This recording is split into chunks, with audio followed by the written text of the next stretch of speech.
A gente está no momento em que a Câmara dos Deputados concluiu mais uma reforma eleitoral. O texto foi encaminhado para o Senado, o prazo é muito curto, e aí a gente vai trazer exatamente esse tema, é a base, a nossa condução aqui dessa entrevista. E eu queria pedir para o Esmerim destacar quais foram os principais pontos discutidos, especialmente na Câmara dos Deputados, e como é que funciona para que essa mudança seja efetiva já nas eleições de 2024. O prazo é bem curto para isso, né, Esmerim? Olha, na verdade, essa lei, ela que chamam de mini-reforma, ela tem que ser publicada até o dia 6.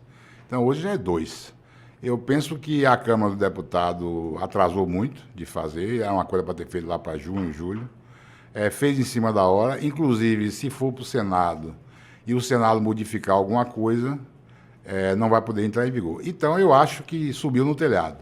Nós não teremos essa mini-reforma a ser aplicada nessa eleição, o que é uma pena, inclusive, porque havia alguns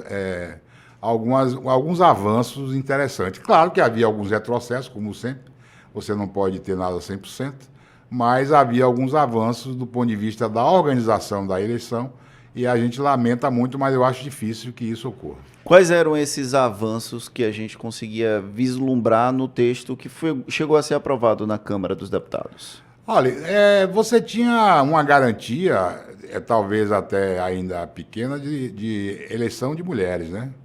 Então, a ideia que circulou no Senado, no Congresso, era que você tivesse, no mínimo, uma garantia para um número de mulheres a serem eleitas. E elas seriam eleitas em que pese, por exemplo, vamos supor, na votação normal de hoje, ficaria na primeira suplência. No caso dela, se não tivesse vaga, passava. Então, é um cálculo meio complicado, mas que essa garantia eu acho que seria interessante para as câmaras de vereadores, porque nós estamos falando de eleição municipal, né? Porque você tem aí muitas câmaras de vereadores que não tem sequer uma mulher. Então, você teria uma garantia mínima e isso iria aumentando a cada eleição, até me chegar em torno de 30%. Você tem aí algumas evoluções do ponto de vista da organização, que não interessa muito à população, como questão de prestação de contas, de você poder contratar determinadas pessoas ou não, que são coisas que interessam mais à organização dos partidos políticos e aos candidatos.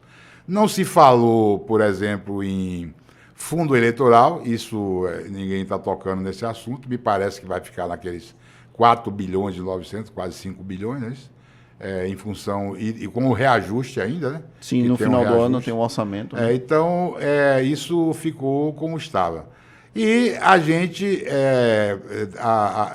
nessa eleição, por exemplo, a questão do quociente eleitoral. Como é que é o quociente eleitoral hoje? Se um partido, por exemplo, tiver 80% de votos, ele entra nas sobras, pode eleger um na sobra. Na reforma, na minha reforma, ficaria fora. Que eu acho o seguinte, tem muita gente reclamando, mas eu acho que tem que ser. Porque se a lei diz que você tem que ter o quociente eleitoral, se o quociente eleitoral é 1.000 votos, você tem que ter 1.000 votos. E com essa lei que prevalece, se você tiver 80%, no caso 1.000 votos, 800 votos, ou coisa parecida, dificilmente sua representação ficará de fora, porque haverá vaga para ser preenchida com as sobras.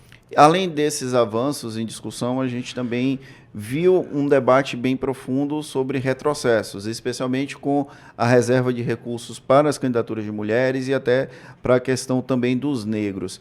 Esse processo de discussão atropelado, de alguma forma, atrapalha o debate que precisa ser feito na sociedade sobre esses temas? Eu penso que sim, mas eu acho que houve uma redução na questão dos negros, né? A questão das mulheres ficou a mesma coisa, ficaria a mesma coisa.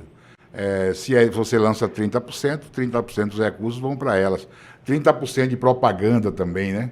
Do tempo de propaganda eleitoral gratuita.